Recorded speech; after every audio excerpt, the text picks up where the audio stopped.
Hi everybody, I'm Bree the Plant Lady. And I'm Aiden. And I'm Abby. And today we are taking on this area adjacent to the small greenhouse. And basically we're just collecting all the poppy seeds, ripping out all of the spring vegetables and getting it replanted for summer. Now we have bacterial Ralstonia in these big 100-gallon root pouches.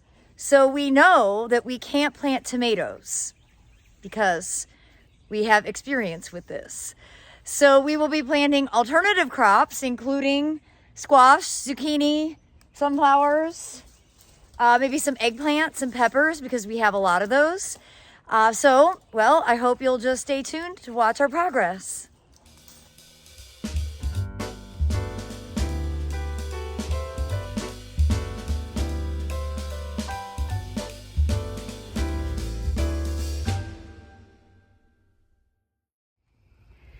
Well, let me give you a progress report. Hopefully you agree it is a significant improvement from where we started. But we have discovered that this root pouch over here, which is the oldest one, I didn't add the metal frame inside, which is why it's like all bunchy. It has a big hole on the bottom here. You see where all the soil is spilling out. So because it has Ralstonia in it, we're gonna go ahead and just dig out all of it, put this soil in the woods, and throw out the root pouch. And then we'll have more room for other containers. Because that's what we need. Abby, did you just almost snort? So that's where we're at on this side.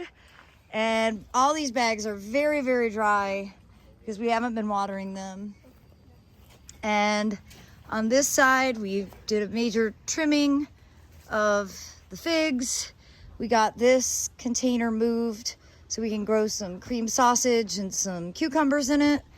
And I trimmed back the also very dry raspberries and blackberries that are planted here in these root pouches.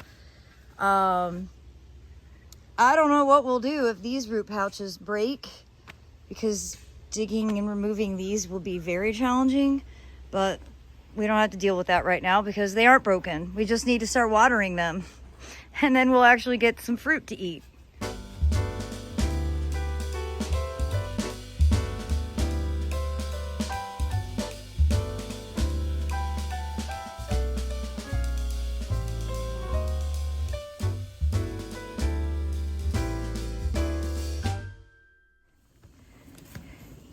Success.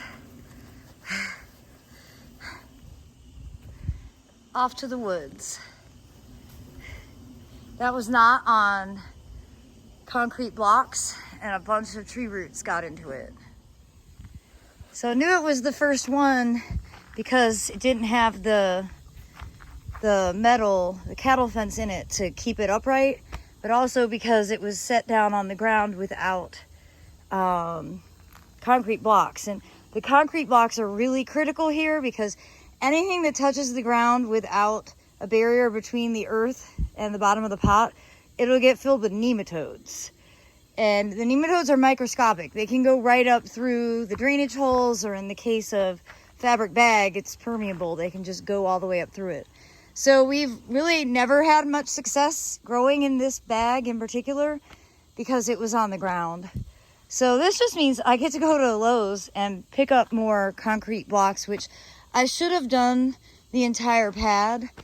Because we're not going to do tomatoes here, we don't actually need this structure anymore. So we're probably going to take that out and put down concrete blocks, get some new pots to grow vegetables in, and this space will be totally revamped.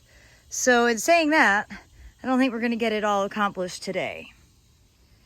Well, it's a few days later, and I am back here, gonna go ahead and address this.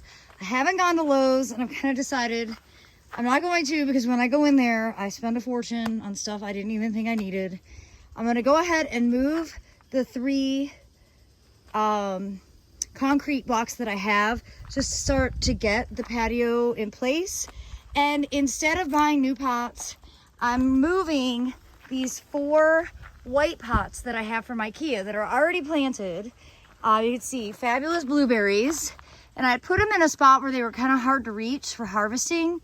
But these pots don't actually have to go onto the blocks because they're really heavy, so it's hard for me to show you. But you see there's sort of a line right here. All of this is just raised, and so the bottom of the pot isn't touching the ground. There's like over an inch, so I don't have to worry about nematodes getting into these pots. So I'm just gonna go ahead and clean this up, rake it nice and flat, and relocate these 4 containers here. And I've got space in each pot to be able to put 1 vegetable. I'm probably gonna go ahead and do eggplants and peppers. I can't remember if these pots have had tomatoes in them before, and if they did, whether the tomatoes lived or not. So I'm not gonna risk it by putting tomatoes in because they break my heart over and over again. Just gonna go ahead with my more reliable crops. And actually I might do some cucumbers because these are gonna be greenhouse adjacent. The cucumbers are really good because they attach themselves to the 50% shade cloth.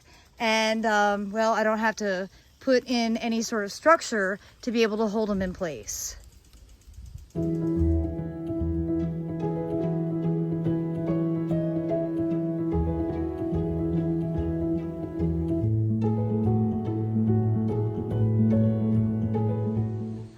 Y'all, summer has arrived to Fuquay-Varina. I am on outfit 2.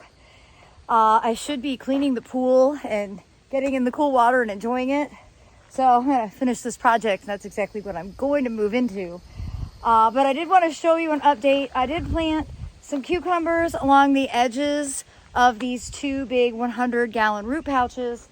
I've got these 2 pots with happy, healthy blueberries moved into place. These are both blueberries from Bushel and Berry, and I actually did uncover their labels. Let's see. There we go. This is Sapphire Cascade, and they have been potted now for 4 years. I got these as trial plants in 2020, and they are potted primarily in ground-aged pine bark, which is why they're doing so well. And last week I potted some sick blueberries that were in the ground that were getting really chlorotic because my pH is becoming too high. And I put them in soil cube, and I've noticed they're declining continuously.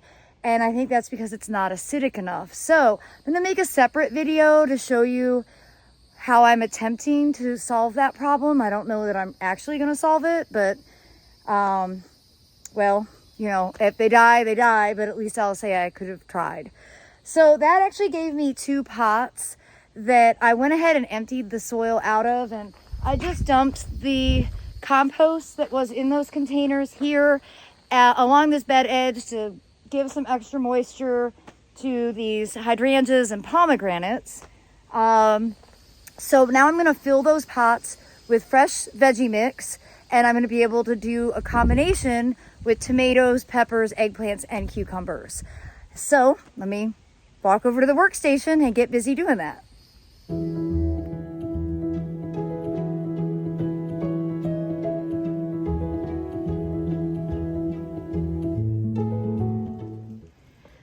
Well, I need to stop saying ridiculous things like, this is only gonna take 15 minutes, because this was a far more involved project, but totally worth doing, and I'm really pleased with how everything looks. So you can see the 2 big root pouches, potted up 2 cream sausage tomatoes that were in 3-gallon root pouches, and 3-gallon is just not big enough. I had to pluck off a lot of tomatoes with blossom end rot, and that was from uneven watering. I think they're gonna do a lot better in these big 7-gallon pots filled with veggie mix. Everything is growing in veggie mix.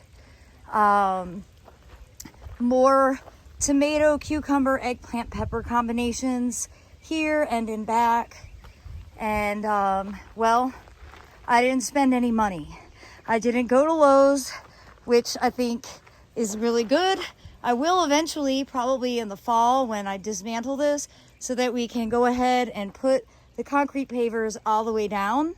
But for this summer, I think this is a really good solution. Well, everybody, I hope this somewhat lengthy container gardening video will serve as inspiration for you. This is all summer vegetables, things that I really do rely on for eating. My summer diet includes a lot of peppers, eggplants, tomatoes, cucumbers. Really the only thing I'm missing are squash and zucchini, and I'll be planting those soon. So I do hope that you'll subscribe so that you can stay in the loop and continue to watch our progress as we transition the gardens from spring to summer here in Fuquay-Varina, North Carolina. Thanks so much for watching, and happy gardening, everybody.